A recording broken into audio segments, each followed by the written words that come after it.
বিশেষ করে তোমার মা, যিনি কি করছেন, কষ্টের পর কষ্ট সহ্য করছেন। বাবার থেকে বেশি কষ্ট কে করছে? মা। মা অতিরিক্ত কষ্ট করছে। এই জন্য আল্লাহ তাআলা এক্সট্রা ভাবে মার কথা আলাদা উল্লেখ করছে যে তোমার মা কষ্টের পর কষ্ট সহ্য করছে। 1 নম্বর কষ্ট হলো তোমার মা তোমাকে গর্ভে ধারণ করছে।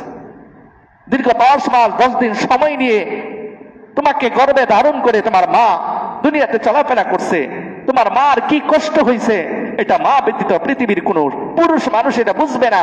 মা সন্তানকে পেটে নিয়ে কি কষ্ট সহ্য করে দীর্ঘ 10টি মাস এরকম বিশাল বড় পেটটা নিয়ে চলাফেরা, খাবার দাবার, উঠা বসা, কি পরিমাণ কষ্ট মায়ের হয়েছে এটা মা ব্যতীত পৃথিবীর আর কেউ বুঝবে না।